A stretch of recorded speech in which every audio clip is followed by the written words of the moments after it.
Bueno, hoy vamos a comenzar con historia clínica, secreto profesional y lex artis. Vamos a ver si podemos dar esos tres temas. Eh, Ornella, ahora hablamos un ratito del parcial. Este, Bien a cuento de lo que voy a decir. Clase que viene, vamos a dar responsabilidad profesional y con eso terminaríamos esta primera parte. Y vamos a tener quizá una clase posterior al parcial, yo después les comento, y después arranca nuestros compañeros de bioética de medicina, ¿tá? Para lo cual van a hacer alguna modalidad distinta, alguna modalidad de taller, y nosotros le vamos a estar informando de eso en la EVA o bueno, o en esa clase posterior que tengamos que va a ser del 2 de octubre, creo, si no me acuerdo, si mal no recuerdo. Bueno. Va todo lo que se dio hasta acá para el parcial, o sea, lo que se da, lo que se vaya a dar hasta el miércoles que viene, inclusive, o sea, desde los conceptos generales hasta responsabilidad profesional, todo lo que hemos visto en las clases y todo el material que está subido ahí va para el parcial. ¿Ah? El parcial va a ser múltiple opción. Vamos a tener un acompañamiento, vamos a tener un encuentro de 5 minutos antes por Zoom y nosotros nos vamos a quedar por cualquier eventualidad técnica que tengan, cualquier desconexión o cualquier problema, nosotros lo vamos a estar acompañando en lo que dure el parcial, por Zoom. Quien quiera quedarse en Zoom y estar a la vez en EVA haciendo el parcial lo hace, quien quiere salir de Zoom e irse a EVA, perfectamente lo puede hacer. Después Una nosotros vamos pregunta, a... Sí. ¿el parcial sería como en el horario de clase? Tipo a las Sí, el 9. parcial va a ser el horario de clase. O sea, nos vamos Ah, a estar a las 9 y 9:05, 9:10 arrancamos el parcial. está. Gracias. No de Perfecto, nada. que se me ¿Sí? cortó el 2 de octubre, dijo, ¿no? No, El no, parcial. no. El parcial es en la semana, es el 25 porque es en la semana, tiene que ser en la semana del 18. A mí me hubiese quedado mejor que sea el 2 porque entraría un poco más de tema. Pero va a ser el 25, el miércoles 25. El 2 de octubre es la última clase que nosotros vamos a tener previo a que vengan los compañeros de la Facultad de Medicina, de Bioética de la Facultad de Medicina. ¿Quedó claro eso? O sea, el Sí, parcial va a gracias. ser el 25, porque la semana de parciales de ustedes es del 23 al domingo 29, ¿no? Al sábado 28 ahí. Bien.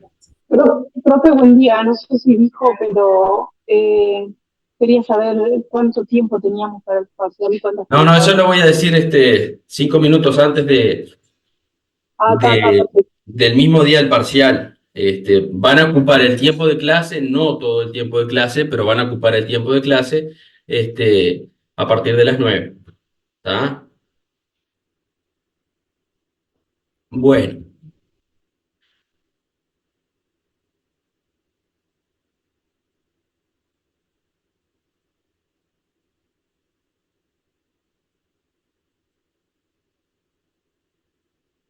no sé si ustedes están viendo la pantalla ahí. Sí, se ve. Bien. Sí, se ve. Bueno, Sí, sí. entonces arrancamos con la historia clínica. Historia clínica se encuentra en la ya multicitada ley 18.335, Ley de Derechos y Obligaciones de los Pacientes y Usuarios de los Servicios de Salud, en un capítulo que es el capítulo 5, y en el decreto reglamentario de esa ley, que un poco amplía los conceptos y las definiciones de esa ley, que es el decreto 274 del 2010, también en un capítulo específico que incluye los artículos 27 al 36. Ahí está concentrado todo lo que ustedes deben saber sobre historia clínica. ¿Tá? Nosotros lo vamos a ver acá, pero sabiendo el capítulo 5 de esta ley 18335, que no es muy extenso, ustedes tienen una idea, un panorama claro de lo que es la historia clínica. Cuando teníamos un poco más de tiempo, dábamos historia clínica electrónica también, que es lo nuevo, es lo que lo que está en uso. Pero me parece que si tenemos, o estamos acotados de tiempo, es mejor dar historia clínica y después yo le voy dando algún pantallazo de la historia clínica electrónica y eventualmente les dejo un material si quieren, pero no difiere mucho, simplemente agrega los elementos técnicos pertinentes, pero no mucha cosa que no esté acá. Bien, entonces partimos del concepto de la historia clínica. ¿Qué es la historia clínica? Bueno, es un documento. Nosotros decíamos que para no confundir el consentimiento informado no era un documento, sino que era algo que se conversaba, algo verbal, que después se documentaba, ¿verdad? Nosotros acá sí tenemos un documento, o sea, documento en el que se deja constancia de que de todo lo que nos pasa, desde que nacemos, o un poquito antes incluso, hasta que nos muramos, ¿ah? O sea, está todos los actos médicos principales y las enfermedades del paciente documentadas en esa historia clínica. O sea que se documentan el estado actual, los estudios que se realizaron, los tratamientos, los diagnósticos. Y siempre recalcamos lo siguiente, que decía von Krell allá por 1928, que no hay enfermedades, sino hay personas que se enferman. Con lo cual la historia clínica siempre debe ser de un enfermo, no de enfermedades. Porque así se convierte en el elemento clave para comprender la enfermedad que el individuo sufre. Porque si vemos las enfermedades por separadas y no vemos al enfermo, que es el que sufre esas enfermedades, estamos diseccionando al individuo y estamos separándolos en parte. Y esto de las especializaciones, que es muy bueno en medicina, pero lleva a que al individuo se lo tome en partes separadas. Y muchas veces las intercurrencias de medicamentos, de enfermedades, de comorbilidades, no se logra visualizar y sin querer se comete maleficencia. ¿Cuál es la finalidad de la historia clínica? Bueno, informar de los datos sanitarios. ¿Por qué? Bueno, porque en definitiva van a ser más eficaz, más eficiente la asistencia al paciente, le van a asegurar un conocimiento verdadero, correcto, actual de su estado de salud. O sea, lo que está en la historia clínica es el fiel reflejo de lo que le pasó y de lo que le está pasando al paciente. En esta ley 18335 que recién veíamos, en el artículo 18, establece, bueno, enumera una serie de derechos y uno de los cuales es que el paciente tiene el derecho a un montón de cosas, pero tiene el derecho a que se le lleve una historia clínica completa, escrita o electrónica, donde figure la evolución de su estado de salud desde el nacimiento hasta la muerte. Eso es un derecho que tiene el paciente y por otra parte, como todos sabemos, estas dos caras de la misma moneda, si alguien tiene derecho, algún otro debe tener el deber de asegurar ese derecho. En este caso, el deber es del equipo de salud y de la institución. O sea que la institución médica que asiste al paciente y el equipo de salud que asiste al paciente tienen el deber de llevar una historia clínica completa del estado o que refleje el estado del paciente. ¿Qué otras finalidades tiene la historia clínica? Dijimos sobre su rol en la salud individual. O sea, dijimos informar sobre los datos sanitarios, eso es así, pero también tiene otras cuestiones, otras finalidades. Además, es importante en esto de que se vincula directamente al proceso asistencial, pero también en el aporte al conocimiento y al mejoramiento de la salud, en lo colectivo, ya no en lo individual, en lo colectivo. Porque, bueno, puede ser fuente de datos para el conocimiento epidemiológico, por ejemplo. Dentro del marco de las normas éticas y legales, la historia clínica es un importante auxiliar en la actividad docente y en la investigación médica. También en las auditorías, esto de control de la calidad de asistencia, en las auditorías de las historias médicas clínicas, constituyen un valioso método de investigación y de control de las calidades asistenciales de los servicios sanitarios. O sea, yendo a auditar las historias clínicas y viendo cómo se escriben las historias clínicas, al azar, ¿no? Obviamente, se hace un relevamiento de cómo la institución está llevando a cabo, o con qué calidad está llevando a cabo esa función. Y finalmente, bueno, resulta obvio su interés médico-legal, porque por una parte, todos aquellos casos que intervienen la justicia, ya sea civiles, casos civiles o penales, en donde es necesario que se perite la pericia médica, la historia clínica completa, lo más completa posible, va a ser un valioso documento sobre el cual se va a basar esa pericia. O sea que basado en esa historia clínica, el perito va a poder valorar adecuadamente las entidades de las lesiones, emitir un pronóstico, conocer el estado anterior del lesionado, si tenía alguna enfermedad previa, descartar simulaciones o concausas. Después vamos a ver qué es esto de las concausas. Obtener alguna información fundamental para las conclusiones de un estudio necrópsico, por ejemplo. Y por otro lado, en los casos en que se reclame por presunta responsabilidad profesional del médico, la historia clínica va a ser un medio de prueba privilegiado, porque ahí es donde está todo.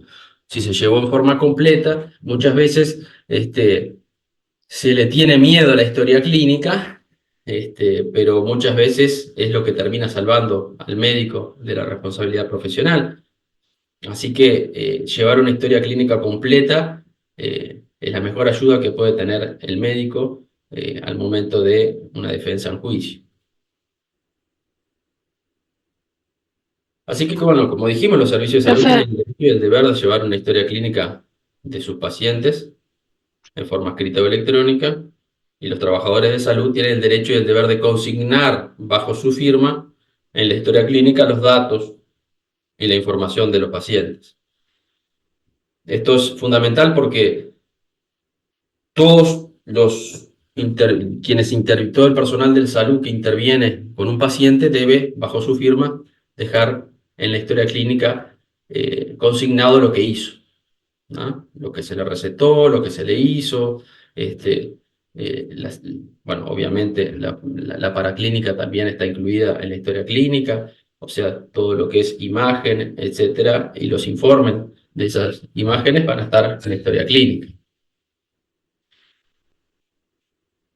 La ley también dice que el correcto llenado de la historia clínica forma parte de la atención de salud. O sea, la atención de salud no termina en la atención, sino también en el correcto llenado de la historia clínica, en el reflejo de esa atención de salud que se le brinda al paciente. Siendo responsabilidad del equipo de salud actuante registrar todo eso que se le hizo de manera ordenada, veraz e inteligible. Después vamos a ver esto de inteligible, vamos a ver esto de veraz y esto de ordenado. En la historia clínica electrónica, el orden cronológico está establecido por defecto, porque cuando uno va entrando, a medida que va haciendo las entradas a la historia clínica, ya se fija la fecha y la hora de esa entrada. Pero cuando era historia clínica papel, uno no sabía muy bien cuándo se hizo, cuándo se llenó esa historia clínica. Se podría haber llenado después de una operación, por ejemplo, o se podría haber llenado antes del juicio, porque quedó un lugar, ¿no? Eso no pasa con la historia clínica electrónica. Por eso, esta orden de llevar de manera ordenada, veraz, obviamente, e inteligible cuando era escrito a mano. En la historia clínica electrónica no tenemos ese problema, lo que tenemos es mala letra. ¿Y quiénes tienen acceso a esa historia clínica, ya sea escrita o en papel o electrónica? Bueno, el paciente, el médico tratante y obviamente el personal autorizado por la institución, por ejemplo, los de archivo médico, porque tienen que agregar las imágenes, escanear, etcétera, también están autorizados a entrar en la historia clínica. El Ministerio de Salud Pública, con una finalidad concreta, cuando lo crea conveniente, por ejemplo, con casos de epidemia o pandemia, y con fines epidemiológicos, puede ingresar a las historias clínicas para cumplir su función como policía de la salud que es. Y después el Ministerio Público y Fiscal con autorización. Acá tengo que hacer una aclaración. Antes se decía el juez o el juzgado, con autorización. Como cambió la ley del proceso penal, ahora el proceso penal no lo lleva adelante el juez, sino que lo lleva adelante el Ministerio Público. Esto cambió con el nuevo Código del Procedimiento Penal. En el viejo código, quien instruía era el juez, y en el nuevo código, quien lleva adelante la investigación es el Ministerio, y cuando tiene un caso firme, solicita la audiencia para el auto de formalización. Antes era el procesamiento, y bueno, ahora se le llama la formalización. Entonces ahora quien puede tener acceso, porque es quien investiga para presentar el caso al juez, es el Ministerio Público. Antes era el juez. Pero el Ministerio Público necesita autorización del paciente, así como también precisaba el juez la autorización. Esto de tengo orden judicial no basta, esto tiene que quedar claro. Esto de tener orden judicial, porque tiene que quedar claro para la historia clínica, pero también para el secreto profesional. No basta con tener autorización judicial, sino que esa autorización judicial venga con el levantamiento del secreto profesional por parte del paciente. O sea que hay que pedir la autorización al paciente o, en su lugar, a la familia, si falleció el paciente, para ingresar en la historia clínica de ese paciente. Y entonces ahí, sí, con esa autorización, el Ministerio Público puede ingresar a la historia clínica del paciente. Así que vean ustedes lo protegida que está la historia clínica respecto de las personas que no sean estas que están acá. Médico o personal autorizado, Ministerio de Salud Pública, y después más nadie que no tenga la autorización del paciente. Seguro, el equipo de salud es bastante amplio, ¿no? Porque incluye el equipo de enfermería, los odontólogos, los odontólogos de la institución, ¿verdad? Que atienden al paciente. Los psicólogos, la gerencia general, la dirección técnica, la asesoría jurídica, por esto que decíamos de los juicios, el personal de archivo médico, por esto que decíamos de los ingresos de las imágenes y la conformación de la historia clínica que la va haciendo el personal de archivo médico. No pueden acceder los familiares sin el consentimiento firmado y cédula del paciente. Estoy hablando en el deber ser. Ya sé que me van a decir, si yo voy y pido con la cédula nomás y no preciso el consentimiento de mi padre para ir a sacar la historia clínica. Sí, sucede, pero la idea es que tienen que ir con el consentimiento firmado y la cédula. Tampoco pueden acceder las autoridades policiales. Esto pasa mucho. Si queremos saber, o militares, no pueden ingresar a la historia clínica si no tienen el consentimiento del paciente. Los médicos ajenos al paciente tampoco, o sea, quienes tratan al paciente pueden ingresar a la historia clínica. El médico que no tiene nada que ver con ese paciente no puede ingresar a la historia clínica. Hay un caso famoso de un médico esposo de una señora que después se separaron y el médico seguía entrando a la historia clínica de su ex esposa para ver, no sé, no me acuerdo qué temita que tenía para ver en esa historia clínica, hasta que al final se le hizo, creo que llegaron a hacerle un juicio, pero lo retiraron de la institución, bueno, con alguna sanción ética por esta actuación. Si bien es médico, no es el médico tratante de la paciente. Sí, Jessica. Profe, en el caso de que te atiendas en otro país, por ejemplo, que muchos van a Argentina, ¿ahí cómo sería? Porque el médico no puede ver tu historia clínica. Tendrías que llevar... Siempre se solicita cuando vas al extranjero a atenderte, se solicita la historia clínica o se la solicita, digamos, en casos urgentes donde vos no tenés previsto atenderte, se solicita a la institución la historia clínica. En este caso, cuando es electrónica, se puede ver perfectamente, pero si no, bueno, se solicita que se mande escaneado. Ah, está. Gracias. Porque diga, entra dentro del personal que está atendiendo al paciente. ¿Estamos de acuerdo? Claro. Y después, por ejemplo, si ellos te mandan una medicación o un tratamiento, por ejemplo, eso iría a tu historia clínica, ¿no?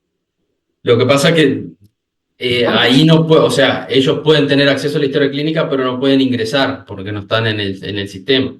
Entonces lo que hay que hacer es venir con esa indicación y ver un médico con el médico tratante de que si esa medicación fue suministrada, pueda darle acceso el médico tratante a la historia clínica, porque desde Ah, afuera no pueden tener acceso a la historia clínica.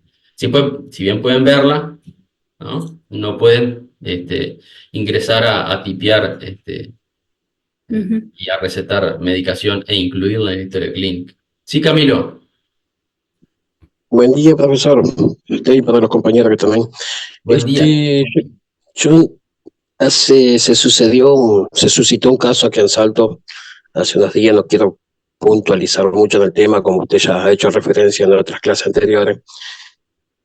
Esto involucra algunos efectivos del Ministerio de Defensa que tuvieron la participación de abuso sexual hacia una menor, hace unos días atrás, y todavía están siendo indagados. Eh, si la justicia, el juzgado pidiera la historia clínica para poder aclarar mejor la situación y todo, y en todo caso el médico actuante de llevar adelante la causa, entonces se negara a brindar información en la historia clínica para no tener problemas después con el efectivo policial y demás, ¿cómo se tomaría todo eso?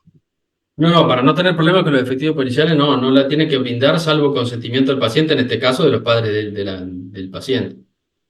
Vamos a hablar en términos genéricos, no quiero hablar de casos concretos. Vamos a suponer que un menor tenga un problema, el juzgado va a pedir, en el juzgado no, va a pedir el ministerio, como decíamos recién, el Ministerio Público va a pedir la historia clínica y se le va a responder desde la institución, digo, se le debería responder desde la institución, sí como no, levante el secreto profesional, pida la autorización a los familiares, en este caso a los padres o tutores, del menor para que yo pueda librar la información que contiene la historia clínica. ¿Estamos de acuerdo? Esto para todos los casos. Y no es para represalia ni nada, esto para todos los casos.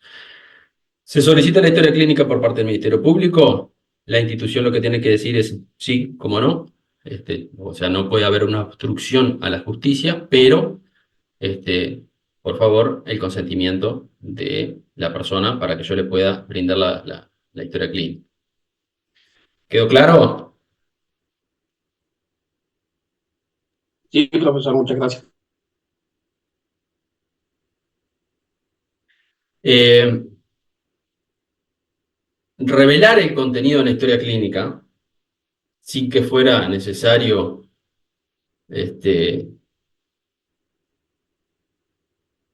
porque así lo prevé el tratamiento, va a ser posible, o sea, pasible a la persona del delito previsto en el artículo 302 del Código Penal, que es la revelación del secreto profesional, que lo vamos a ver cuando veamos secreto profesional.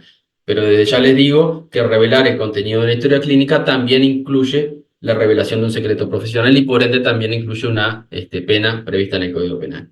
Pero eso lo dejamos para secreto profesional, pero sepan que la historia clínica también está amparada en este secreto profesional.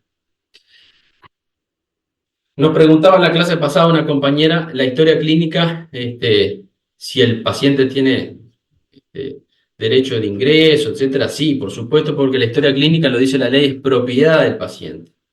La propiedad de la historia clínica es del paciente.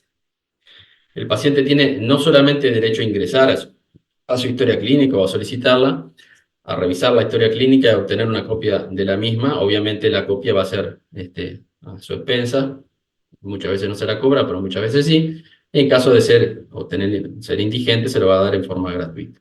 Si la persona cambia de institución con esto del corralito mutual, que cada 6 meses se puede uno, según el dígito de la cédula, cambiar de institución o de sistema de cobertura asistencial, o cuando uno se muda a un departamento u otro. Bueno, la nueva institución, la institución a donde yo voy a ir, debe recabar de la institución de origen la historia clínica completa del usuario. O sea, se lleva la historia clínica del usuario, el costo de ese traslado lo va a absorber la institución que solicita el traslado, y obviamente todo esto con el consentimiento o la autorización expresa del paciente, en este caso del usuario. Así que dijimos que tiene la propiedad de la historia clínica, la tiene el paciente, pero no la tiene el paciente en la casa, la historia clínica. ¿Quién tiene la historia clínica? La institución que tiene también el deber de custodia, la institución al cual el paciente es afiliado. ¿Ah? Esa institución tiene el deber de custodia, la obligación de custodiar la historia clínica, de cuidarla, de conservarla. Tanto así que la ausencia o la omisión de llevarla en forma a la historia clínica son indicios de una actuación negligente. Cuando nosotros vemos responsabilidad civil y penal de los profesionales, vamos a ver que en el caso de los profesionales de la salud, no llevar una historia clínica o llevarla de forma irregular, con omisiones, va a hacer que de plano de pique ya haya una actuación negligente. Y de ahí para adelante se puede llegar a complicar la cosa. La historia clínica constituye un conjunto de documentos que no deben estar sujetos a alteración ni a destrucción, salvo, como vamos a ver enseguida, la forma de destrucción de esa historia clínica que maneja la normativa. Pero en principio hay un deber de llevar la historia clínica sin alteraciones y sin destrucción. Y recién hablamos de la forma de destrucción de las historias clínicas. Bueno, porque esa vigencia de custodia, ¿hasta cuándo va? ¿Es in eternum? Y no, porque entonces las instituciones se llenarían de historias clínicas. Y antes, cuando la responsabilidad contractual era por 20 años, o sea que los parientes de las personas que fallecían o las personas que se lesionaban por una mala praxis en la atención médica, tenían desde el momento de la lesión para adelante 20 años para reclamar. Entonces, por más que estaba en vigencia esto del año 82, que a los 5 años se podían destruir las historias clínicas, las entidades, las mutualistas, lo que hacían eran las conservaban durante 20 años. Entonces seguro tenían que comprar, y esto es así, tenían que comprar casas enteras para dejar las historias clínicas, aunque estuvieran pasivas, porque aunque ya se hubiesen muerto las personas, tenían esa posibilidad de reclamarles, y bueno, ahí en la historia clínica estaba la posible defensa en juicio del médico actuante. Pero luego vino la Ley de Relaciones de Consumo, la 17.250, 16.250, perdón. Y esa ley establece un plazo máximo de reclamo de 4 años. ¿Ah? Entonces, bueno, ahora sí, uno pasa un insuceso, una mala praxis, y tiene hasta 4 años para reclamar por esa mala praxis. Y ahora sí, entonces se puede hacer, o las instituciones hacen esto que establecen los decretos, de decir, bueno, estamos... espera un momentito, por favor.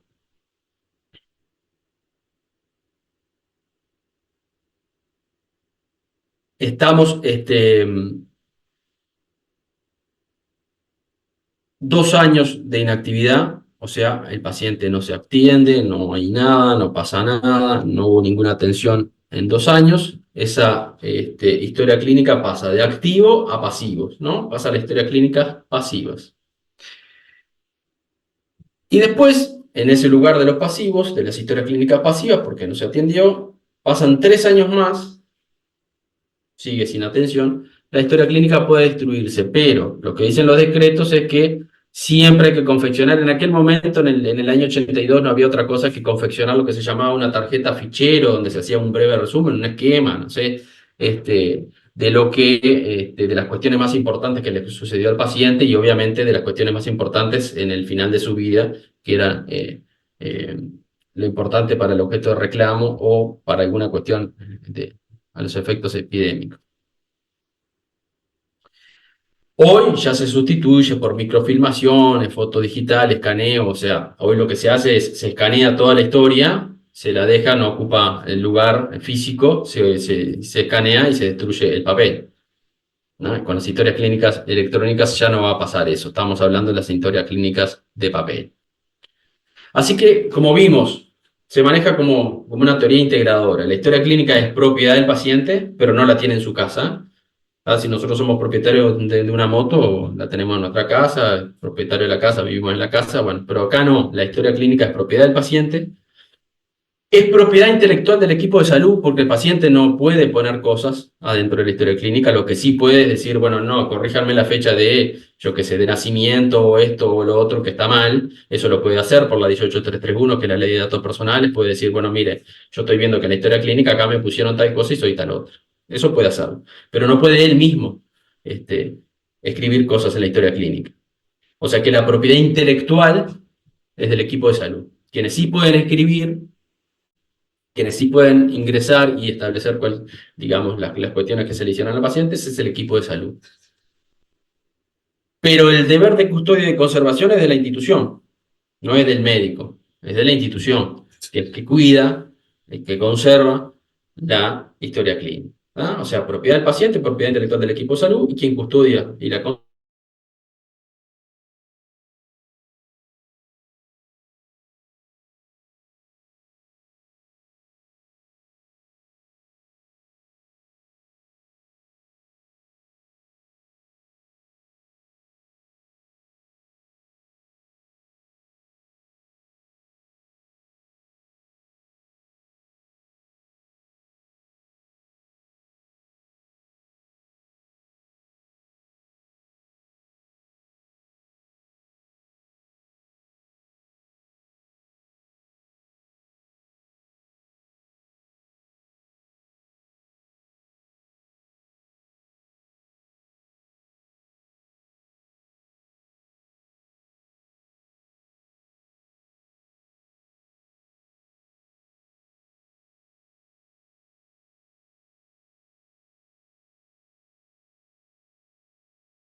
o sea, yo realizando el registro en la historia clínica estoy cumpliendo en parte con la Lex Artis.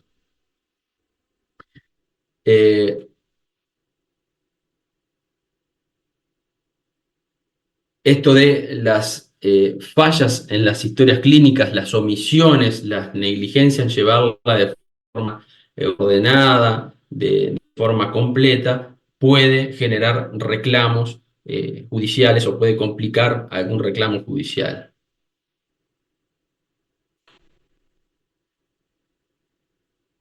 Más o menos lo que tiene que tener la historia clínica, bueno, todos los datos del paciente, las fechas en que ingresa, todo lo que es la anamnesis, o sea, el proceso de exploración clínica, el interrogatorio para identificar personalmente al paciente, conocer las dolencias, bueno, todo eso es ver la retrospectiva, determinar los elementos familiares, los elementos personales relevantes del paciente, todo eso es la anamnesis, la paraclínica solicitada, esto, las imágenes, etcétera, la anestesia, la descripción operatoria, si es que así sucede, las indicaciones médicas y también las indicaciones de enfermería, el pronóstico, el resumen del alta, la hoja de policlínicas, los consentimientos informados.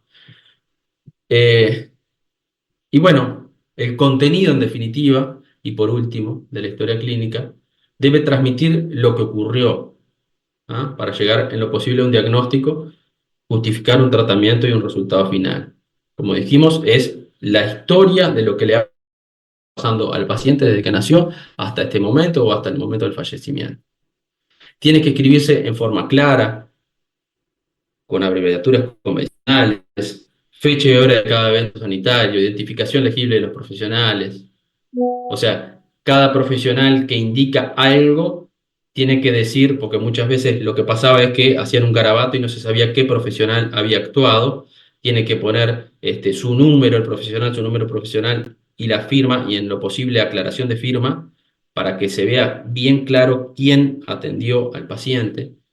Esto de legible ahora lo vamos a ver un poquito. Los errores, estamos hablando de las historias clínicas en papel, los errores tachados correctamente con doble línea y un error de no poner todo tachado, que no se entienda lo que hay abajo, porque muchas veces pasaba eso. Se complicaba la cosa, se tachaba todo y se ponía otra cosa. Bueno, no, tiene que tacharse con doble línea y que se entienda lo que se tachó y poner, bueno, no, se erró, se quiso poner tal cosa. Esto para no llevar ¿no? a malos entendidos o a alguna cuestión, alguna suspicacia del médico, decir, bueno, le corrijo, tacho todo, que no se vea, le pongo liquid paper, que no se vea y arranco de vuelta. Bueno, eso no puede pasar. No deben figurar juicios morales sobre el paciente, familiares u otros técnicos. Muchas veces, aunque parezca mentira, en las historias clínicas aparecían: ojo con el pariente del paciente tanto, de este paciente porque está medio loco, o le pasó esto, o es agresivo. Bueno, todas esas cuestiones de valoraciones morales de los pacientes o de las personas que llevan o acuden con los pacientes, no debe realizarse en una historia clínica, no está para eso la historia clínica. Esto de muchas de estas cuestiones se lograron sanear con la historia clínica electrónica. Por ejemplo, lo de la legibilidad, por ejemplo, lo de la tacha con doble línea. Esto ya no va más porque lo que se escribió queda, y después, si quiero editar, entro nuevamente y está la fecha y hora de entrada y pongo el roce ahí, pero queda registrado para arriba lo que ya sucedió. Pero las abreviaturas siguen existiendo, y bueno, esto existía en formato papel y existe también ahora con la historia clínica electrónica. Y entonces, como final, esto, ¿no?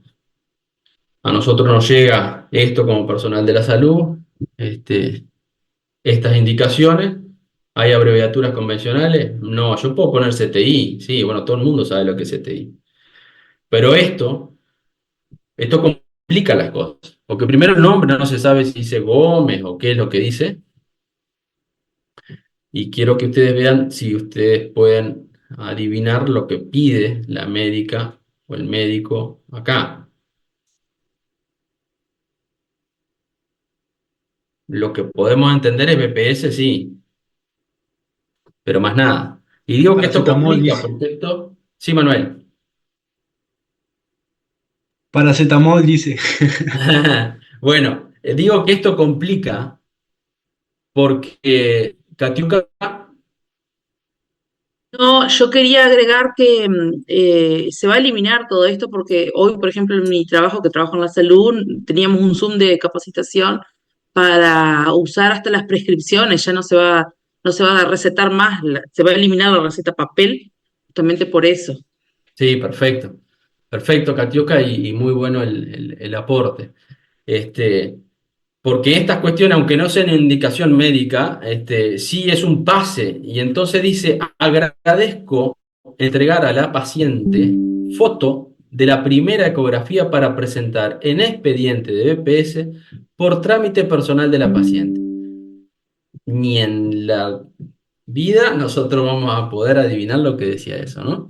Entonces, esto complica las cosas porque cuando llega tienen que ir para atrás, encontrar al médico que indicó eso, que no se sabe ni quién es, ver qué quiso poner, qué quiso pedir, y todo esto lleva un montón de tiempo. La paciente entre medio no está cobrando, bueno, Todas estas cuestiones tienen que eliminarse, porque por apurarse y por no escribir un poquito más, dejan a la paciente en un estado de vulnerabilidad y en lo administrativo con una confusión que en definitiva no le hace bien a nadie. Bien. Katiuska, ¿querés compartir algo más sobre esto que quizás tenés información fresca de este curso? En realidad, ahora a las 10 de la mañana empieza el Zoom, de 10 a 11 es una horita, Ajá, bueno. y bueno, estoy medio obligada a entrar, pero no sé, Bueno, voy a después estar nos ahí. contás quizás la clase. No, lo que sí, con respecto a lo que decías de que no se puede decir de los familiares, por ejemplo, si alguien tiene demencia o bueno, nosotros a veces ponemos porque la paciente lo informa por el tema de violencia, Está pero claro, eso no, está o clarísimo, sea, por en ese supuesto. sentido Muy, sí, muy pero buena la no, aclaración. Sí, sí. sí, porque Pero no a esto de ojo que el primo no, no, no, no, nos va a claro, sí, tratar no. que es agresivo y que nos relajó Si la y es paciente nos un relata porque ella atrevido. está en riesgo, Ah, por ella supuesto. o sus hijos, lo que fuera, nosotros lo tenemos, o sea, yo lo pongo por lo general, No, por supuesto, y para está muy eso. bien, Katiuska. Perfecta la aclaración. Romina, buen día.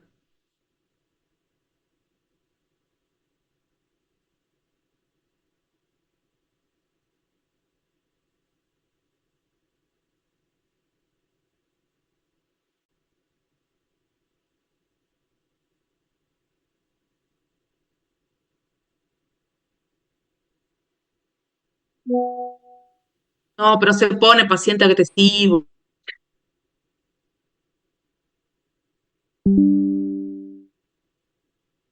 No, por supuesto, sí, sí, sí.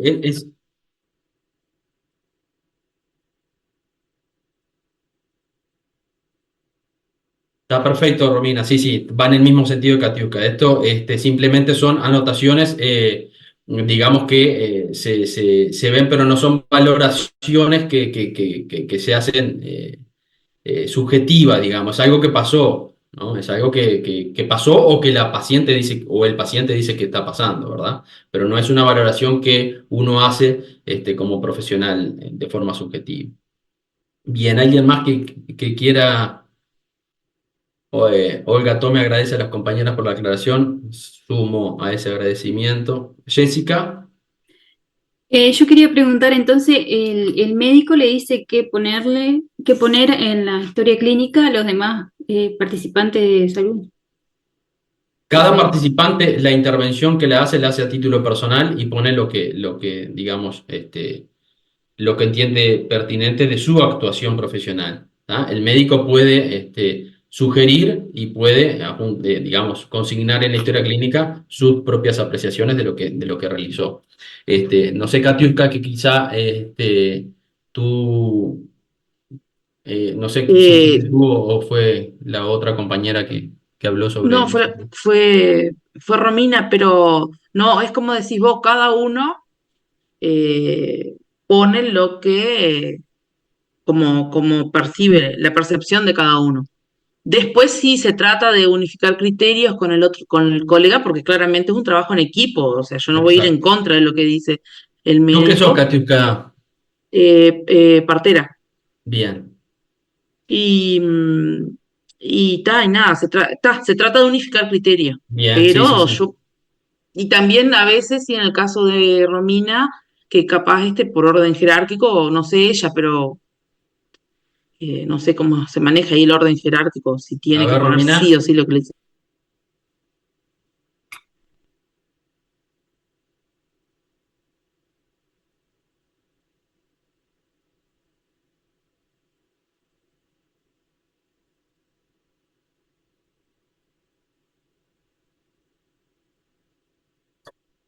Bien, ahí está. Quería que surgiese Ahí esto va. porque Gracias. los profesionales o la gente que atiende y que consigna en la historia clínica la consigna bajo su propia responsabilidad. Y yo no puedo hacer algo obligada por otra persona, aunque que fuese el médico tratante. Si el médico tratante quiere poner algo, lo pone él. Claro, aparte cada uno Entonces, tenemos nuestro usuario y ex- firmamos ex- con la contraseña, exacto, y bueno, y eso exacto. es ilegal pasarla. O sea, Exacto, no y se esa es una de debería. las cuestiones que yo quería agregar, que está en la historia clínica electrónica, que es lo que dice Katiuska. Cada persona tiene su código de entrada en la historia clínica y no puede alegar en un juicio eventualmente, ah, no, yo se la di a fulano o lo dejé a la vista y fulano lo agarró. Bueno, no, es mi responsabilidad esta contraseña para ingresar a la historia clínica porque justamente es mi llave de entrada a la responsabilidad que yo pueda tener en la consigna de lo que se escribe en la historia clínica. Sí, Romina.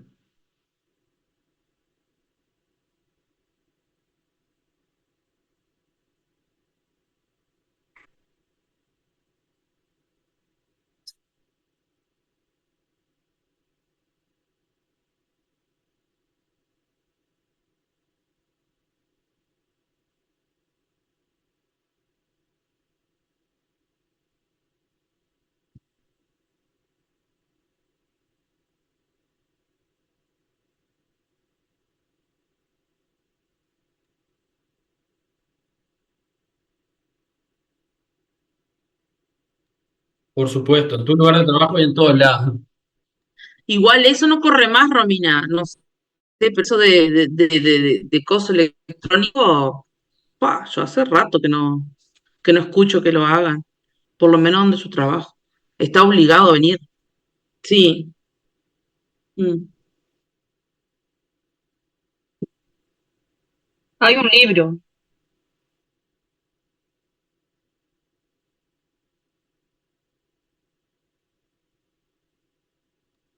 Bueno, vieron Hay que un libro. rico este diálogo entre las compañeras, porque una cosa es el deber ser y otra cosa es lo que pasa en la realidad. Acá pasan dos realidades distintas, las compañeras están en dos realidades diferentes, quizá en un mismo, no sé, pero quizá en un mismo departamento, pero en un mismo país seguro. Sí, Andrea. No, que quería agregar que para las indicaciones telefónicas hay un libro que se anota todo lo que, por ejemplo, cuando un paciente tiene que ir a cirugía, por ejemplo, te llaman y tienes que anotar en un libro aparte. Y después lo pasas a la historia clínica también. Bien, acá hay una tercera forma. Ya vamos tres, capaz que si siguen levantando la mano siguen apareciendo formas de actuación. Pero bueno, más allá de eso, la idea es que siempre la historia clínica sea lo más fiel posible a lo que pasó, ¿no? Entonces, bueno, en este entendido, si como decía la compañera, si verbalmente se prescribió una medicación, bueno, hay que anotarla porque puede influir y mucho en cualquier... Sí, Katiuska. Perdón, ya lo último y no hablo más. Que por ejemplo No, al antes, contrario. cuando por ejemplo, hasta ahora porque tenemos nuestro Vademecum, pero antes, por ejemplo, nosotros necesitamos una receta de algo y la ginecóloga nos dejaba 20 recetas firmadas, que está mal, estaba mal y sigue estando mal, y nosotros, claro, nos medicábamos, ¿viste? Seguro.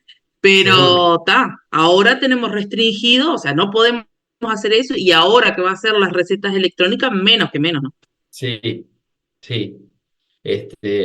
Vieron cómo siempre la realidad es más rica que lo que podamos decir en las clases, porque bueno, surgen estas cuestiones del ser, digamos, que a veces se apartan un poco al deber ser. Esto que decía Katiuska, se sabe que está mal, se hacen un montón de cosas que se saben que está mal, pero es por defecto profesional, por comodidad, bueno, por un montón de cosas.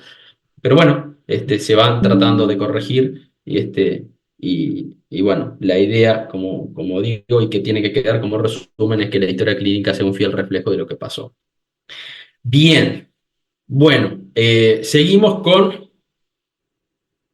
secreto profesional y después la exartis. Son dos temas que lo vamos a tratar de resumir lo más posible y así terminar antes y poder encarar la próxima clase de responsabilidad profesional. Yo les voy a dejar en el medio un video de la cortina de responsabilidad ética de los profesionales que ustedes lo visualizan y van a sacar como una especie de resumen sobre esos videos. Y, y eso queda como también para el parcial, pero ustedes lo van a ver o lo van a visualizar fuera de clase. Bien. Aunado a esto de la historia clínica, que dijimos que, que también forma parte, está amparado bajo el secreto profesional, vamos a arrancar con lo que es el secreto profesional. Perdonen, pero yo no puedo ver ahora los comentarios, con lo cual les pido que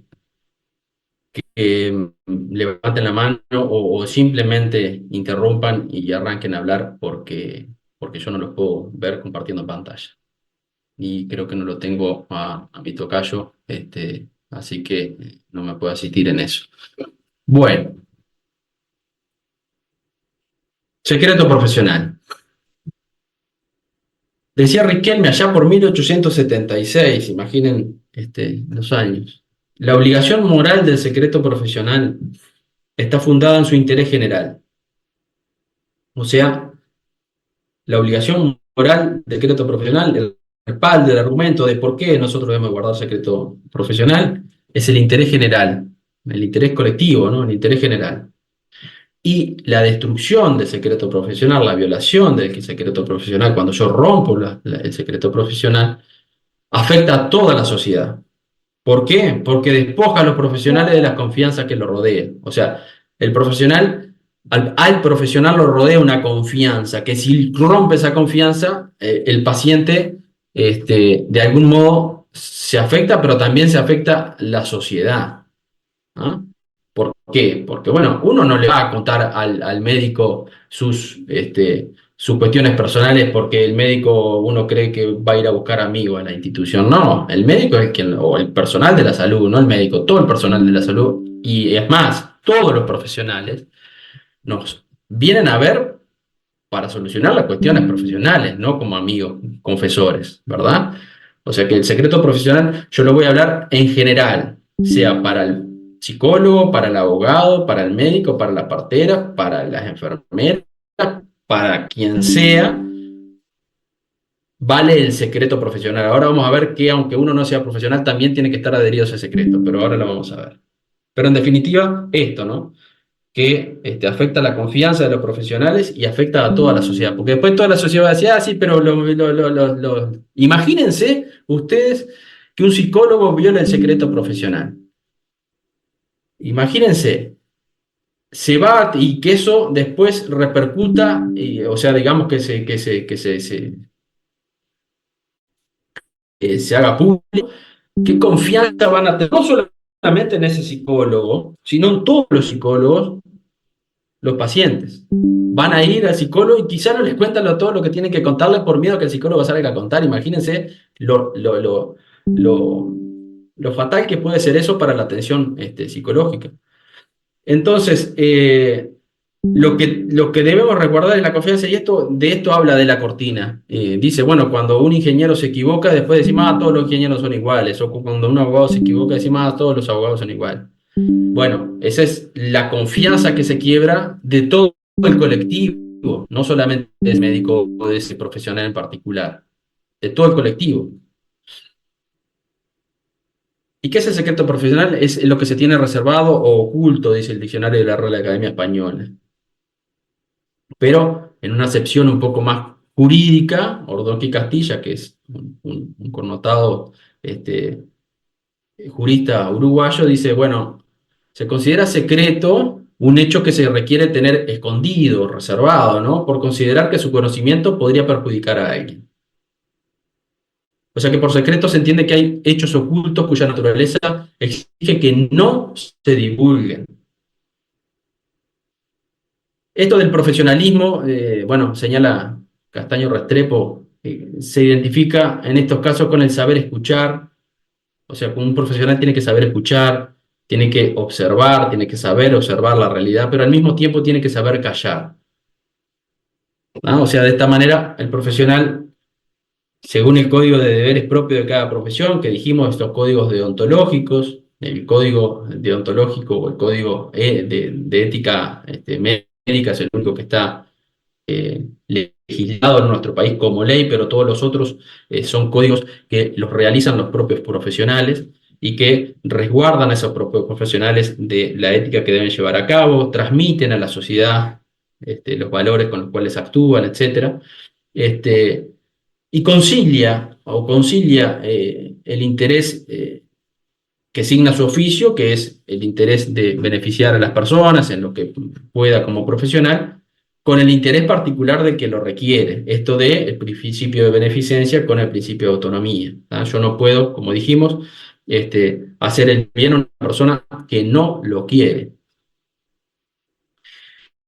El secreto médico entonces es la obligación o deber que tiene el médico. Nosotros lo ponemos así, porque Rodó y Castilla lo dice así y lo citamos tal cual, pero podemos cambiar médico por profesional y nos da lo mismo. El secreto profesional es la obligación o deber que tiene el profesional, cualquiera que sea, de no divulgar todo aquello que ha conocido por el ejercicio de su profesión, excepto aquellos casos en que la no revelación suponga un perjuicio, tanto para el paciente como para terceras personas. Ahora lo vamos a ver. Siempre se debe guardar el secreto profesional, con algunas excepciones.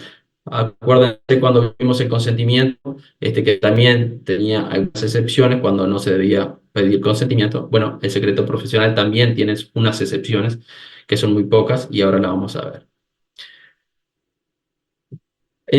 Decía Luis Portes que en la relación asistencial es el encuentro entre una confianza y una conciencia.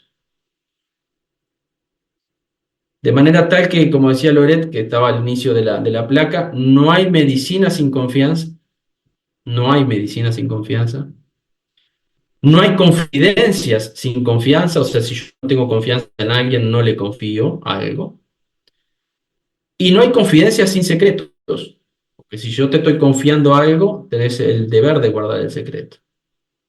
¿Tá? O sea, medicina sin confianza, no hay confidencias sin confianza, confidencias sin secrecía, Patrick Loriet.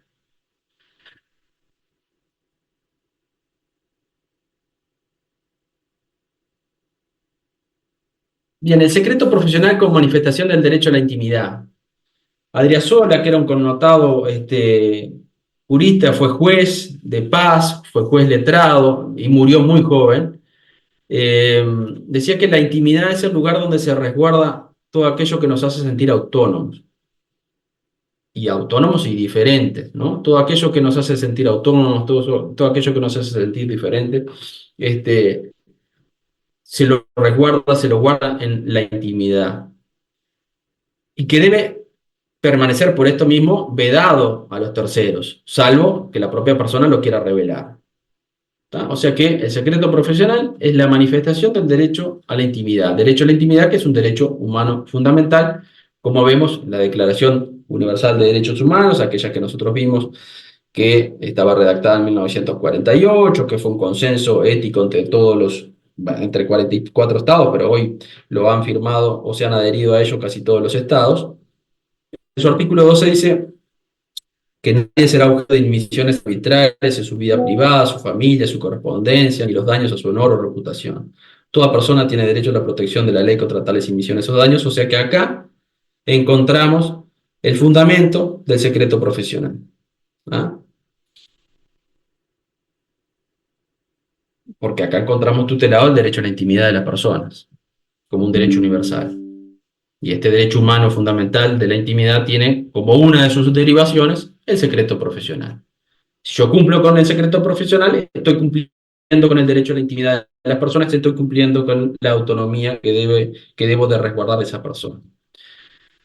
Y el fundamento de la obligación de reserva, ¿por qué yo tengo que reservar eso que a mí me vienen a contar o que yo me entero en la atención a una persona como profesional? Bueno, en la necesidad de custodiar los derechos fundamentales del usuario, del paciente o del cliente.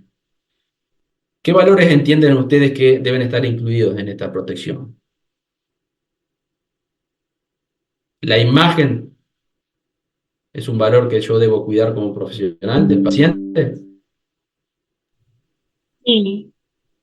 Bien, ¿qué más? Recién lo dije, yo la autonomía la debemos resguardar, y si debemos resguardar la autonomía, debemos resguardar, porque a veces podemos contar un caso, ¿y qué debemos resguardar de ese caso, Camilo? La patología. La identidad de la persona, profe. El nombre de... Bien, Identidad del paciente. bien, la identidad del paciente, la intimidad del paciente, la honra del paciente, la dignidad, todas esas cuestiones debemos resguardarlas. A veces nosotros podemos contar algo y, bueno, resguardamos los datos patronímicos, digamos, o los datos que puedan asociar lo que nosotros estamos diciendo con la persona consultante. Todo esto, estamos de acuerdo si es que no tenemos la autorización del paciente, porque si tenemos la autorización del paciente, podemos contar todo lo que el paciente nos autorice a contar, ¿está claro? Bien, este secreto es compartido. Permítanme. Este secreto es compartido. ¿Por qué? Porque esta obligación del secreto profesional no solamente abarca al profesional tratante, en este caso vamos a suponer un médico, sino también a todo el personal médico y no médico de la institución. Personal administrativo, de servicio, auxiliares. Aunque no tengan el título profesional, esto no impide que el personal que conozca la información confidencial, que bueno, porque se enteró, porque consultó la clínica, por lo que sea, debe resguardar esa información confidencial de los pacientes, debe guardarla como secreto, como regla ética de confidencialidad. Es más, en algunas instituciones de salud, al ingresar en el contrato, se obliga a la persona a justamente guardar el secreto. Y no es que sea profesional, a cualquier persona que ingresa a la institución se le obliga a guardar el secreto profesional. Ahora, sí, Camilo. Profesor, en el caso de un BK, un 066, Para que ¿se no te puede, escucho. en el caso de un BK, un 066, ¿se puede revelar la información o no? No. Ninguna de las personas que accede a la información que está bajo secreto y que conoció en virtud de su actuación, puede ser por esto del secreto compartido o del secreto derivado. Sí, Katiuska. Por ejemplo, que me acuerdo cuando empezó la ley involuntaria, la ley voluntaria del embarazo, la intervención voluntaria del embarazo. Sí. Por ejemplo, ahí yo me acuerdo que no había la historia clínica electrónica en eso, o sea, sirvió para preservar esa información, porque antes, por ejemplo, llegaban al centro de salud, había un mostrador, nosotros mandábamos a los pacientes a IBE, ¿no? Entonces ya tenían que sacar fecha, anotar, o sea, la administrativa tenía que anotarla en un cuadernito y se enteraba la administrativa, el auxiliar de servicio y toda la sala de espera de que esa usuaria iba para IBE, No, sí, ¿no? sí. Cuando recién el IBE era, o sea, era mal visto porque era así, o sea, Sí, ay, sí. aquella viene para abortar y que no sé qué, y los comentarios de la sala, digo, eso, gracias a la historia clínica electrónica se pudo mejorar eso. Sí, Ahora no es así, pero era correcto. así. Eh, Y entonces el secreto, después ya sabía la administrativa, y la administrativa muchas veces, digo que esto debería de ser compartido, no solamente para nosotros los profesionales, sino para todo el trabajo, sí, por porque supuesto. ahí se enteraban todos. Exacto.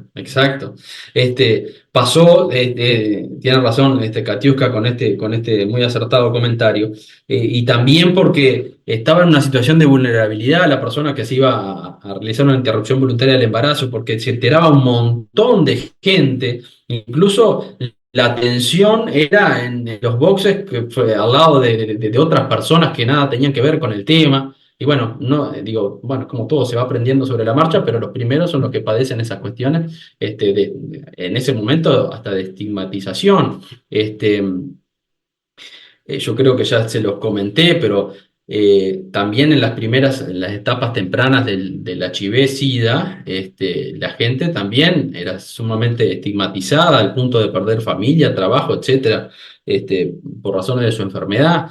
hubo un caso paradigmático en Uruguay, en Montevideo concretamente, donde la persona se le diagnosticó a HIV en su momento, estamos hablando 89, 88, y la persona vivía, vamos a suponer, a 20 minutos, llega a un complejo de viviendas donde vivía y ya todo el complejo de viviendas se había enterado.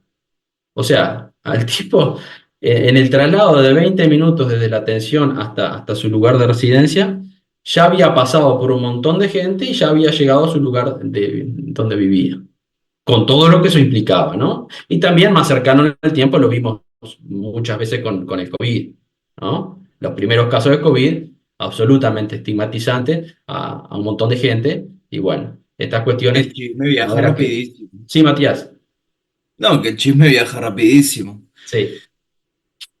Sí, sí, es así. Y bueno, ¿y por qué a pesar de esto somos así? Bueno, pues somos medio chumas por naturaleza, eso es Porque así. estamos en Latinoamérica. Sí, sí, bueno, pero mirá que yo creo que sí, puede ser más permeable o permisible, pero es una De todas condición humana formas, el ser curioso y el transmitir esa curiosidad al resto, y bueno, pasan estas cuestiones. Por eso está, más allá de Latinoamérica, vedado esto del secreto profesional, en todo el mundo, en todos los derechos del mundo y en todos los códigos éticos del mundo está vedado la posibilidad bueno, expresar, más allá de los ámbitos donde se tengan que expresar, lo que le pasa a un paciente determinado. Entonces, es una cuestión a nivel mundial. Eh, más allá del secreto profesional, sí, me Matías. parece a mí que es un valor intrínseco del día a día y de la vida. Vos no podés coexistir en paz con los demás si no sabes guardar los secretos de las personas. Sí, es Es, así. Incluso viste que cuando vimos lo del derecho humano, de la intimidad, el Código Penal, por ejemplo, para decirte algo, pero sí, en esto tenés razón, porque hasta con un amigo nos pasa, ¿no? Este, eh, Esto de leerle, está penado por ley penal, la intromisión a las lecturas de las cartas, por ejemplo. Hoy ya no hay cartas, pero hay WhatsApp, ¿no? Este, Eso es inmiscuirse en cuestiones privadas del otro, y estoy violando exacto. su intimidad, ¿no? O sea que esto que dice Matías es correcto, va más allá del secreto profesional.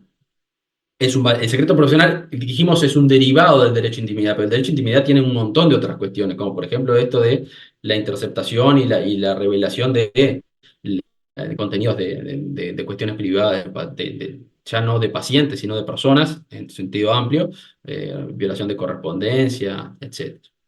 Bien, entonces, ahora entramos en qué pasa si yo violo el secreto profesional. Bueno, hay una cuestión ética.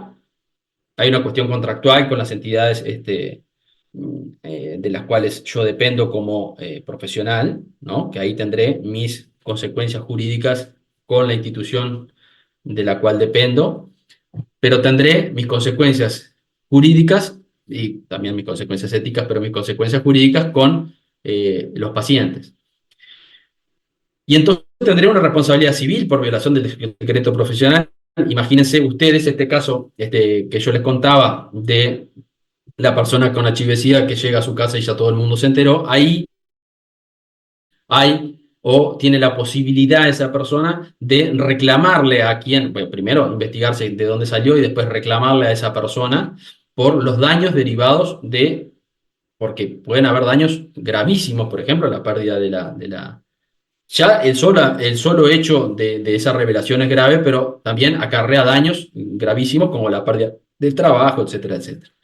Entonces esos daños pueden ser reclamados por la persona que sintió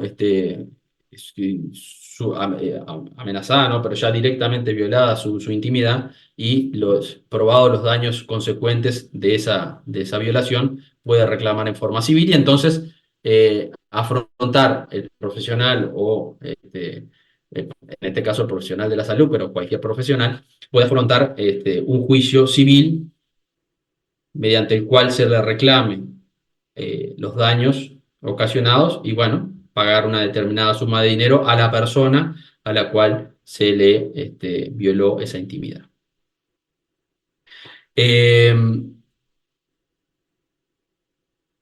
El concepto de violación del secreto profesional también nos lo da Ordoqui Castilla, dice que la violación del secreto profesional ocurre cuando sin justa causa, y este es el secreto, ¿no? Cuando sin justa causa, por acción o por omisión, se divulgan aspectos relativos al ámbito o a los ámbitos íntimos del paciente, información que trasciende mediante la palabra oral o escrita, ya sea informes presentados en historias clínicas, registro de banco de datos, etc. Todas estas cuestiones hacen a que se viole el secreto profesional. Pero hay una palabrita que, o dos palabritas que, o tres, mejor dicho, sin justa causa. Ese es el key de la cuestión para, o ese es el salvoconducto. La justa causa es el salvoconducto para yo decir, bueno, violé el secreto profesional, pero eventualmente tengo una justa causa para haberlo roto al secreto profesional. En principio, entonces, siempre resguardar el secreto profesional, salvo que tenga una justa causa. ¿Por qué? Porque el profesional tiene la obligación de guardar los secretos que se le confiaron, ¿no? Si viola dicha obligación sin justa causa y provoca un daño, el profesional, en principio, puede ser obligado a resarcir los daños como vimos recién, ¿no? Ahora, se asume, la clase que viene vamos a ver qué clase de obligaciones tienen los profesionales, pero ya le adelanto que los profesionales tenemos obligaciones de medios y no de resultado. Esto es, debemos hacer todo lo posible para, pero no tenemos que asegurar el resultado. Por ejemplo, yo como abogado no tengo el deber de, o la obligación de resultado de sacar a alguien de la cárcel. No, voy a hacer todo lo posible para que ello ocurra. Pero hay mucha cosa que no depende mío y por eso no puedo tener una obligación de resultado, porque hay cosas que dependen de la propia conducta del recluso, hay cuestiones que dependen de la buena voluntad del juez o del Ministerio Público, de las causas y de las consecuencias que pueda tener sacar a alguien de la cárcel. Todas esas cuestiones van a tener que actuar y son independientes a mí, por eso yo no puedo tener una obligación de resultado, de la misma manera que un médico no puede tener la obligación de resultado de curar a alguien, porque no va a depender enteramente de él, va a hacer todo lo posible para. Una obligación de resultado, por ejemplo, tiene, por ponerle un ejemplo, un catering, ¿ah? Que tiene que brindar el catering el día de cumpleaños 15 o el día del casamiento, no 10 días después. ¿Ah? Entonces, tiene una obligación de resultado. ¿Cuál es? Brindar el servicio. O alguien que tiene la obligación de realizar una obra determinada en un tiempo determinado. Es una obligación de resultado, ¿ah? Que es diferente a la obligación que tenemos los profesionales. Después, la clase que viene, vamos a ahondar en eso. Porque también las pruebas y las consecuencias que pueda tener una obligación de medio o una obligación de resultado es distinto. Vamos a dejarlo para la clase que viene. Pero en principio nosotros tenemos obligaciones de medio, salvo esta, la del secreto profesional. La del secreto profesional es una obligación de resultado. Acá no podemos decir, bueno, no, mirá, lo que pasa, yo hice lo máximo posible, pero vos sabés que se me escapó, porque bueno, yo qué sé, me tomé una de más y se me escapó. Bueno, no, eso no puede ser. Nosotros asumimos como profesionales una obligación de resultado, ¿tá? Debemos respetar el secreto que se nos confió.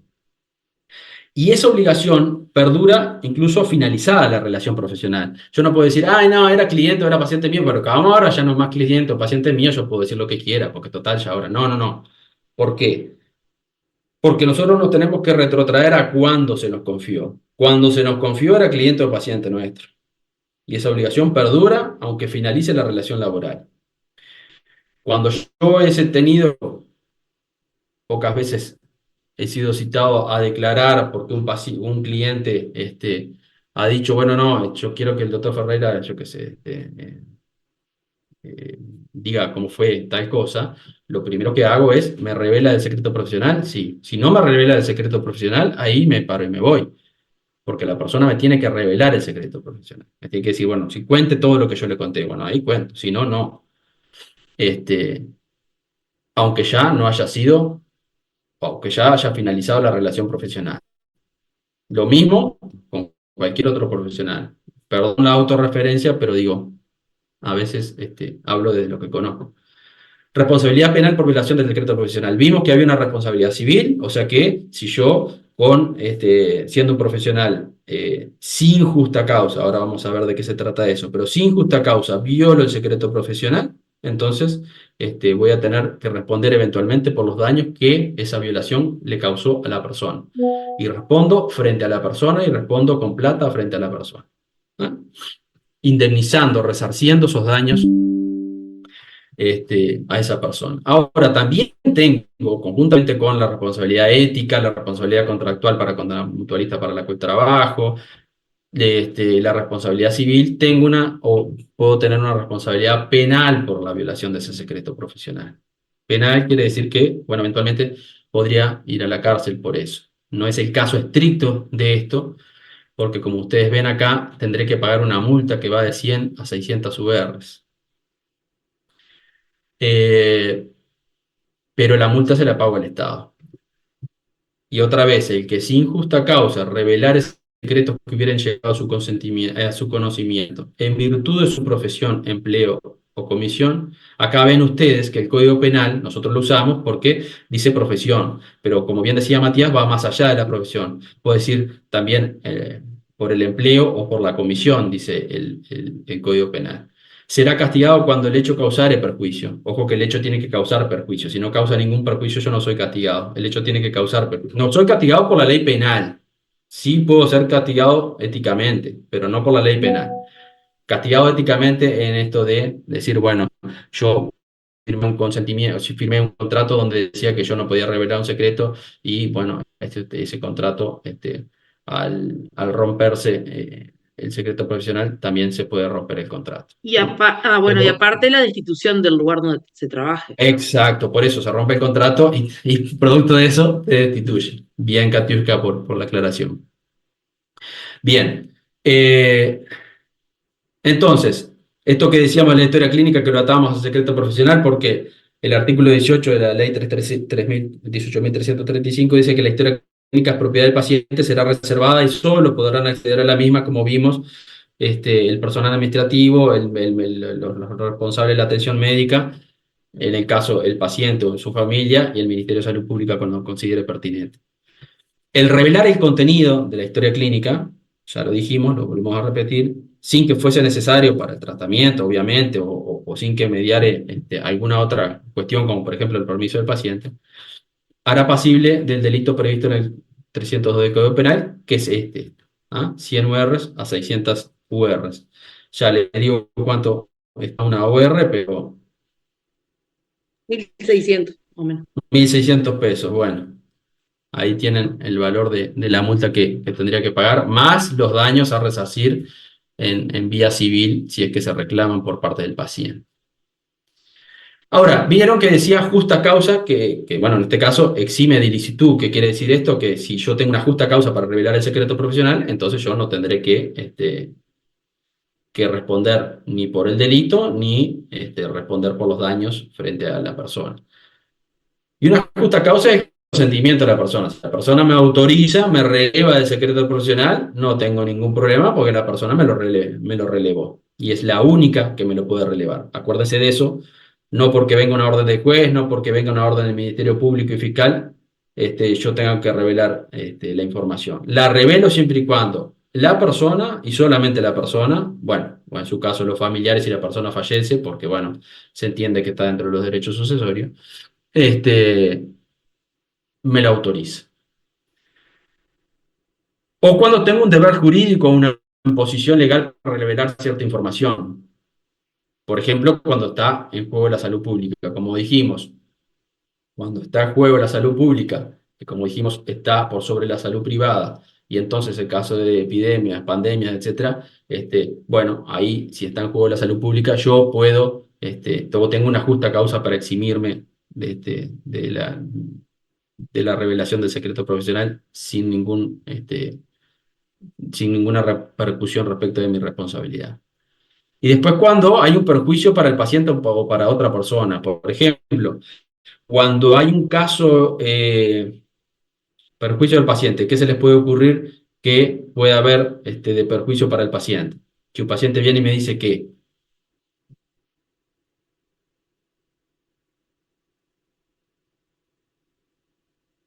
yo debo guardar el secreto profesional, pero si un paciente viene y me dice que se va a suicidar y está totalmente convencido de que se va a suicidar y yo tengo razones objetivas como profesional para entender que eso lo puede llevar a cabo. Bueno, yo ahí tengo que guardar el secreto profesional o puedo revelar lo que me confió esta persona para tratar de que eso no suceda. ¿Qué dicen ustedes? O sea, yo diría, ¿se escucha? ¿Sí? En ese caso, creo que el médico estaría en la posibilidad de decirlo, ya que lo que vimos nosotros en unas diapositivas es que el secreto profesional se lo debe mantener siempre y cuando, o sea, hasta cuando no se considere un peligro para terceros o para el mismo paciente. Bien, Pero el médico debería confiárselo a otro especialista con fines de ayuda, no con fines de divulgar simplemente lo que le está pasando al paciente, sino con fines de buscarle una solución al problema. exacto. Eso que dice Lara es fundamental porque seguro, yo no es que porque el paciente esté en peligro, yo tenga que salir a decírselo al verdulero en la esquina. No, lo tengo que confiar a alguien que pueda solucionar el tema. Lo mismo si el paciente me revela que va a matar a otra persona. Bueno, ahí está. No está en juego la vida del paciente, pero está en juego la vida de otra persona. Entonces, lo que se trata es de evitar un mal mayor. ¿Tá? Entonces, yo tengo que ponderar acá el evitar un mal mayor o, bueno, eventualmente someterme a el pago de alguna multa. Pero bueno, voy a tratar de evitar el mal mayor. Y en ese Tocayo, sentido, sí, no sé quién. consulto. Sí, ¿Y ahí qué pasa con la autonomía del paciente? Porque si él dice, estoy cansado y me quiero matar, y vos notás que el tipo está en sus cabales, ¿qué pasa con la autonomía? bueno, seguro. Esto que plantea el tocayo tiene total asidero. Ya vino en clases anteriores. El tema de la autonomía del paciente, ahí nosotros tenemos que verla porque, bueno, se entiende, se sostiene o se podría sostener que esa persona no está con la total autonomía. ¿Ah? O sea, en Claro, principio, claro, ojo que estas son cuestiones muy sensibles y bueno, en principio se puede entender que esta persona que nos transmite esto y que atenta contra su propia vida, digamos, puede no estar en una situación, no digo que no esté en sus cabales, sino que está en una situación, ¿tá? Que lo hace tomar una determinada o un determinado curso de acción que, retirada esa situación, podría no tomarlo, ¿verdad? Porque está ahí, premiada económicamente, porque yo qué sé.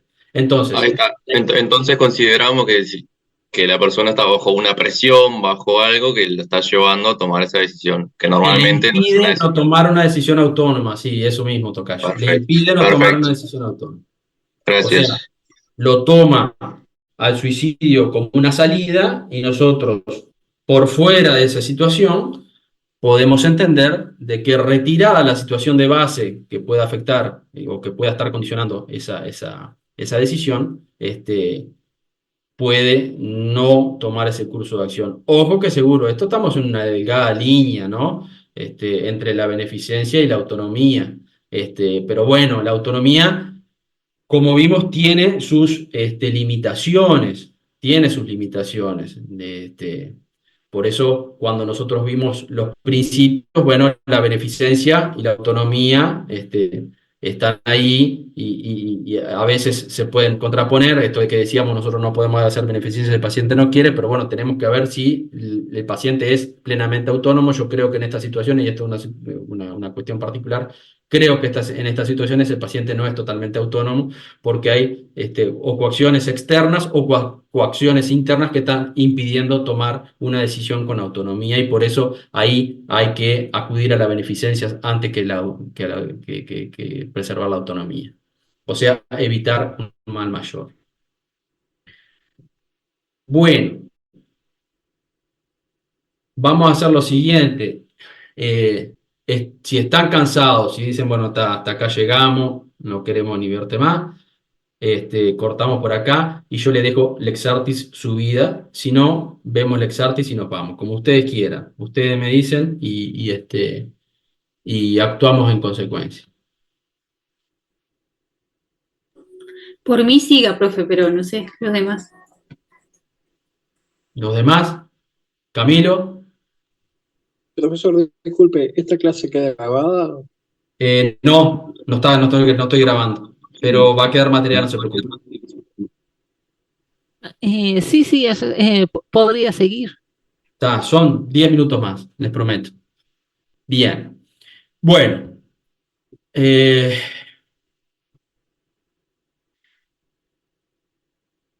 vamos a compartir pantalla.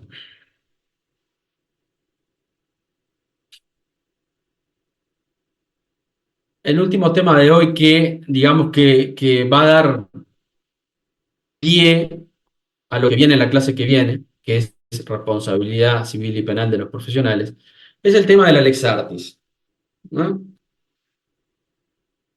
Que no significa otra cosa que ley del arte o regla de actuación de la que se trate. De la que se trate según qué, según la profesión que yo ejerzo. Cada profesión tiene su Lex Artis, ¿no? Su ley del arte, su forma de hacer las cosas. ¿No? No es lo mismo la forma de hacer las cosas de un psicólogo que la forma de hacer las cosas de un profesional de la salud de otra área, como por ejemplo un médico o cualquiera de las carreras de las tecnologías médicas.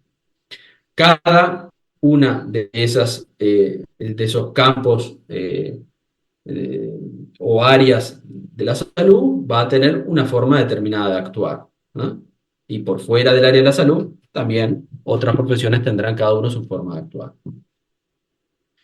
Esto se ha venido empleando desde siempre, como afirma Martínez Calcerrada, para referirse a, como el ex artis, a un cierto sentido de apreciación sobre si la tarea ejecutada por un profesional es o no es correcta, o se ajusta o no se ajusta a lo que debe hacerse. O sea, la tenemos que ver a la Lex Artis como un espejo en el cual los profesionales nos miramos para ver si estamos haciendo bien las cosas. Después vamos a ver qué contenido tiene ese espejo, qué contenido tiene la Lex Artis y por qué la Lex Artis nos dice qué es lo que se debe hacer. Porque uno puede decir, bueno, ¿qué es lo que está bien y qué es lo que está mal? Bueno, no, sí. Cada profesión sabe lo que está bien y qué es lo que está mal, ¿no? Cada profesión sabe cómo se actúa en un momento y en un lugar determinado. Estamos de acuerdo, ¿no? No es lo mismo la Lex Artis del Uruguay del 2024 que del Uruguay de 1830, y ni que hablar de Uruguay con respecto a cualquier otro lugar del mundo. La Lex Artis no le vamos a pedir a un profesional de la salud que está en Gallinal que actúe con los instrumentos que tiene de la misma manera que pueden actuar, yo que sé, en la Clínica Mayo de Estados Unidos, ¿no?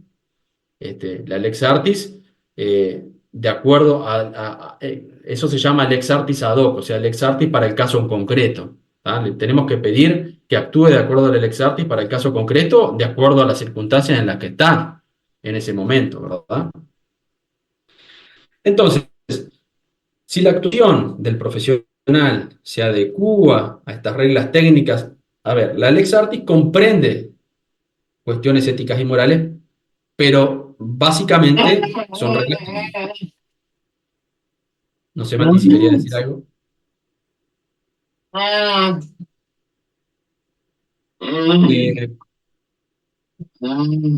Entonces acá nosotros no solamente hablamos de cuestiones éticas, sino que hablamos de cuestiones técnicas, ¿tá? Lo que está bien técnicamente, ¿tá?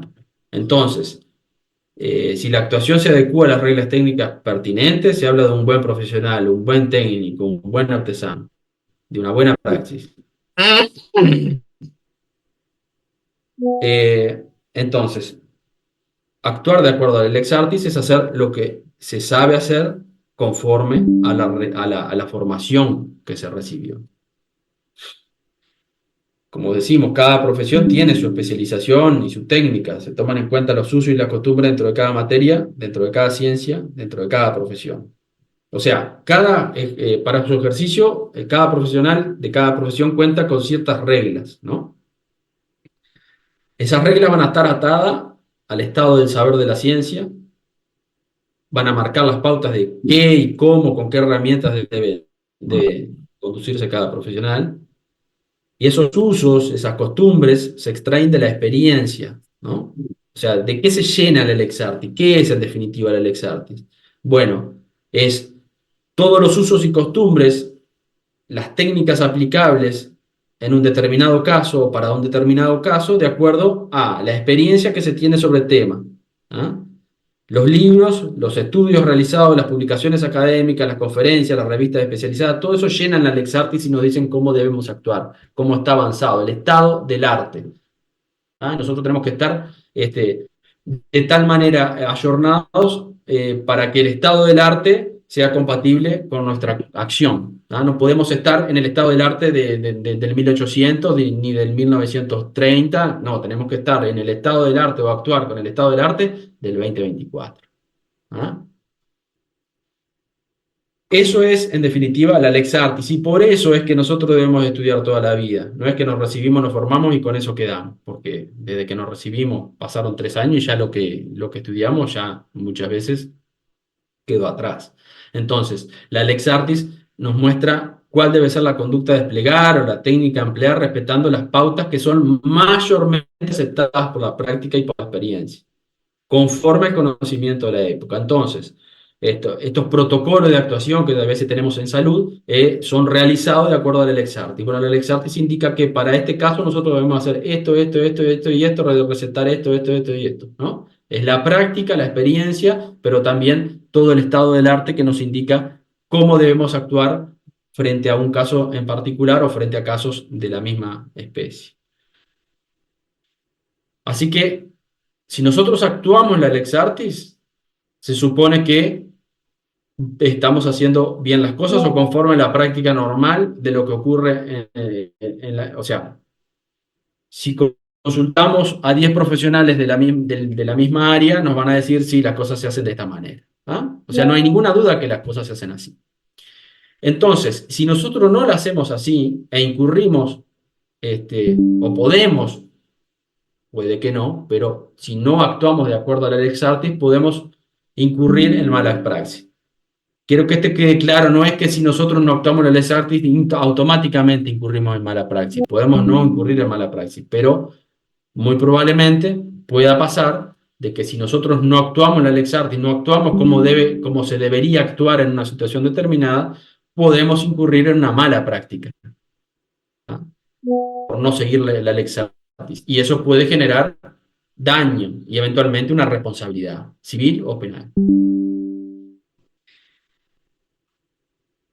Obviamente que la Lex Artis se aplica comúnmente a las profesiones que se realizan en el terreno práctico. No podemos incurrir en mala praxis en filosofía, por ejemplo. Pero sí en cualquiera de las tecnologías médicas, sí en la psicología, sí en la psiquiatría, sí en la medicina en general. Sí en el derecho, sí en la arquitectura, sí en la contaduría, sí en todas las ramas que se aplican o se realizan en el tema, en la práctica. Entonces, en definitiva, si la mayoría de los profesionales de una materia de profesión se guían por ciertas técnicas, es porque está probado que han dado resultados. Y no cumplir con esas técnicas, que son mayormente admitidas, exige que haya causas que justifiquen su apartamiento. Yo no quiero decir con esto que nosotros seamos como un rebaño que vayamos atrás de todo lo que dicen los profesionales. Podemos no hacerlo. Ahora tenemos que justificar muy bien nuestro curso de acción apartado de lo que la mayoría piensa que está bien. ¿Por qué? Porque si nosotros nos apartamos de la Lex Artis, nos apartamos de lo que la mayoría de los profesionales en una materia, en una profesión, indican que debe hacerse para ciertos casos, nos apartamos y no hay una causa que justifique ese apartamiento y ocasiona un daño, entonces puede existir un actuar culpable. ¿Por qué? Y bueno, porque imagínense, por ejemplo, en un juicio, que el profesional diga, bueno, no, habría que ir por acá, pero yo hice esto otro. Bueno, ¿y por qué hizo esto otro? No, bueno, porque no sé, en ese momento se me ocurrió hacer eso otro. No hay una causa para justificar el apartamiento de esa conducta, y va a venir otro perito, otro médico, porque el juez no tiene conocimiento, ni el Ministerio Público tiene conocimiento de salud, o por lo menos o no son versados en estos temas médicos, y otro profesional, que va a ser el perito, va a decir, no, mire, esto tendría que haberse hecho por acá. Se lo digo yo y se lo pueden decir 200 peritos. Esta persona se apartó, no hay una causa de justificación para apartarse, porque puede haberla, pero en este caso no la hay, entonces causa un daño y con eso tiene que reparar ese daño. No sé si quedó claro esto de la Lex Artis, pero creo que sí. Es actuar de acuerdo a las reglas que están constantemente revisándose, y uno tiene que estar constantemente también revisando su práctica profesional de acuerdo a estas reglas de la ley del arte, de la ley, la Lex Artis de cada profesión.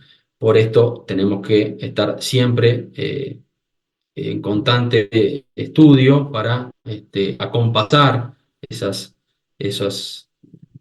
avances que a veces nos pasan por arriba, pero hay que tratar de estar lo más ayornado posible y cumplir con ese avance, y que estas técnicas que nosotros estamos empleando, saber que son las técnicas correctas. ¿Ah? O sea que el Lex Artis sí tiene cuestiones éticas que tenemos que respetarla, porque, por ejemplo, resguardar el secreto profesional o llevar una historia clínica completa es jurídicamente exigible, pero también es una cuestión ética. Pero también tengo que actuar técnicamente bien, porque si no, podría entrar en responsabilidad, y eso lo vamos a ver la clase que viene. Prometí ser breve, creo que lo fui. Si hay algún comentario, me dicen, lo hablamos. Si no, nos vemos en la última clase que van a tener, por lo menos conmigo, el miércoles que viene.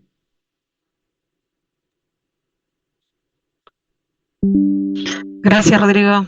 Bueno, que pasen muy Gracias, bien. profesor, que pase bien. Chao, chao. Chao, gracias, profe. Chao, profe, Chau, muchas gracias. chau. Chao, chao.